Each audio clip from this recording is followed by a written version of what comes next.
Salah satu pertanda penting saat ponselmu dilacak yaitu baterainya gampang habis. Kualitas baterai memang akan menurun seiring waktu, tapi kalau ponselmu masih terbilang baru, hal kayak gini nggak biasa loh. Virus malware mungkin telah menguras energinya untuk men-scan gadgetmu, kemudian mengirim datanya ke pihak ketiga. Ponselmu sering nge-hang atau lemot saat kamu mau ngebuka halaman web ya? Mungkin ada malware yang berjalan di background tuh, terus bikin gadgetmu nggak beroperasi dengan normal. Kalau sudah begini, kamu juga mungkin akan kesulitan saat mau nutup aplikasi. Malahan, kamu juga kadang perlu nge-restart ponselmu. Kalau kamu ngebuka situs web yang sering dipakai, tapi desainnya tiba-tiba berubah atau salah satu tabnya kelihatan paling beda, kamu wajib waspada tuh. Kemungkinan program proxy udah bikin ulah. Jadi, program ini menjadi perantara antara kamu dan internet dan ngasih kamu instruksi palsu. Bahkan, dial padmu bisa aja berubah bentuk dan warna saat ponselmu dikontrol seseorang. Di gadgetmu ada sejumlah aplikasi bawaan yang udah diinstal oleh produsen ponsel atau penyedia layanan internet. Google aja namanya, untuk mastiin keasliannya. Kalau nggak tercantum dalam daftar aman dan kamu nggak pernah menginstalnya, seseorang mungkin lagi ngincar datamu. Aplikasi ini bisa merekam panggilanmu, ngebaca pesanmu, serta mengakses medsos dan aplikasi bank onlinemu. Penipu juga bisa mengacaukan kamera ponselmu dari jarak jauh loh. Kamu mungkin ngelihat foto atau video aneh yang tiba-tiba muncul di ponselmu. Atau flash ponselmu tiba-tiba kedip-kedip sendiri.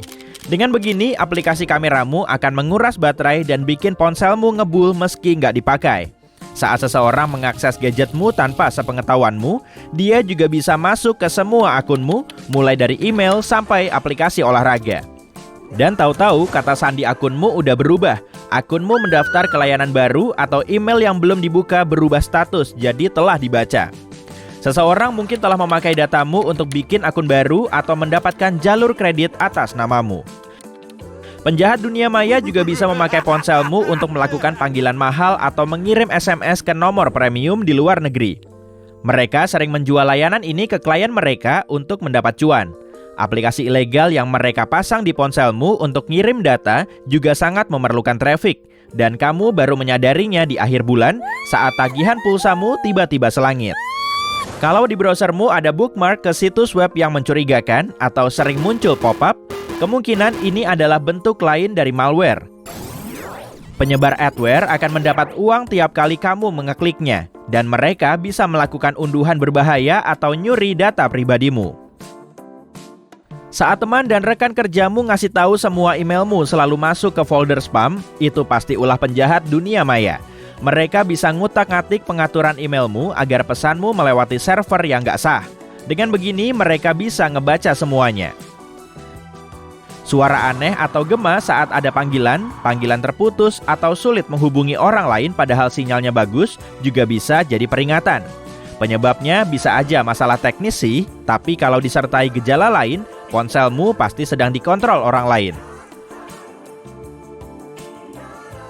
Para penipu bisa mengakses ponselmu lewat aplikasi yang kamu download dari App Store atau Play Store.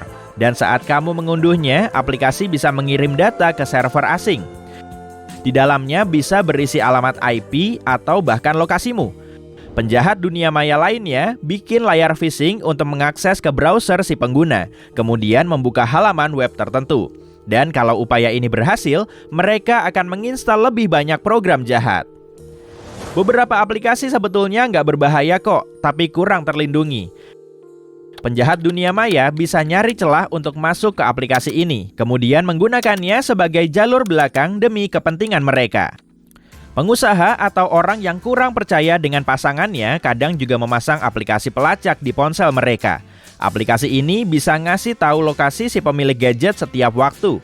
Saat kamu meleng beberapa menit aja, software kayak gini tahu-tahu udah terpasang di ponselmu. Tiap kali memakai jaringan Wi-Fi umum, kamu berisiko ketemu si penengah dalam tanda kutip, yang bisa aja nyuri kata sandimu. Penipu sering menamai jaringan mereka mirip-mirip kayak kafe terdekat, agar kamu bisa terhubung ke jaringan palsu ini secara nggak sengaja. Mereka juga ngincar cookie browser dari sesi Facebook atau Skype-mu. Data ini bisa dipakai untuk mendapatkan akses penuh ke akunmu.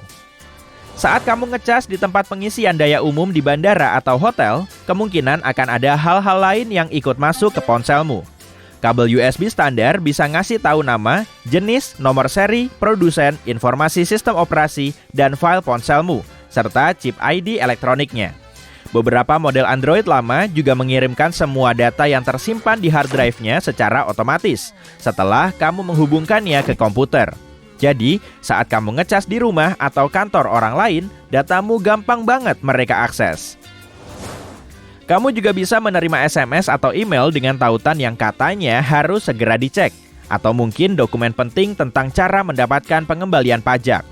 Saat ngeklik tautan pada pesan phishing ini, kamu akan diminta ngasih data pribadimu atau mengunduh aplikasi yang akan mencurinya.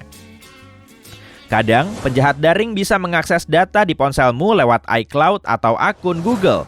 Mereka juga bisa memerasmu agar foto, daftar kontak, dan SMS-mu balik lagi. Mereka juga bisa melancarkan cara ini untuk mendapatkan kata sandimu yang tersimpan. Kemudian, mereka akan masuk ke semua akunmu satu persatu. Kalau cara kerjanya cepat, pencuri data bisa menggunakan bug di dalam sistem operasi untuk menjalankan urusan mereka sebelum masalahnya terpecahkan. Masalah hardware juga bisa menyebabkan kebocoran data loh. Untuk melindungi gadget dan data pribadimu, unduhlah aplikasi App Store resmi aja ya. Tanyain dulu aplikasi yang mau kamu install ke Mbah Google kalau kamu belum begitu tahu. Baca juga ulasan dari pengguna lain agar kamu tetap aman. Cek ponselmu secara rutin untuk nyari aplikasi yang nggak terpakai atau nggak pernah kamu install. Setelah ketemu semuanya, mending hapus aja deh. Baca juga semua izin yang diminta aplikasi sebelum kamu menjalankannya. Kalau aplikasi tersebut kebanyakan minta ini itu, coba deh pikir-pikir lagi. Aplikasi penghitung langkah nggak perlu tahu detail perbankanmu atau ngasihin data pribadimu ke perusahaan kebugaran kan? Pasang aplikasi keamanan seluler dengan pemblokir panggilan dan firewall. Aplikasi ini akan melindungimu dari unduhan mencurigakan. Pengirim pesan yang menggunakan enkripsi end-to-end akan membantumu bikin komunikasinya tetap personal. Pasang aplikasi VPN kalau kamu harus memakai jaringan Wi-Fi publik. Jangan pernah menyambungkan gadgetmu ke jaringan yang mencurigakan seperti Wi-Fi gratis 123 atau Wi-Fi bebas pakai. Jangan sekali-kali nge-share kata sandi atau data pentingmu seperti detail perbankanmu lewat ponsel. Jangan aktifkan hotspot pribadimu di tempat umum. Matiin aja data seluler dan Wi-Fi-mu saat kamu nggak memakainya. Cara ini bisa mencegah update malware kemudian aktif di background. Bawalah power bank atau pengisi daya untuk menghindari tempat pengisian daya umum atau komputer orang lain.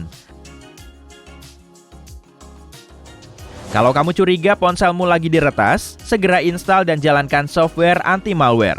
Software ini akan men-scan ponselmu untuk nyari aplikasi jahat dan proses mencurigakan yang berjalan tanpa sepengetahuanmu. Segera hapus semua aplikasi jahat itu ya. Dan agar lebih aman, hapus juga semua aplikasi yang pernah kamu install sebelum masalahmu dimulai. Ubah semua kata sandimu secepatnya.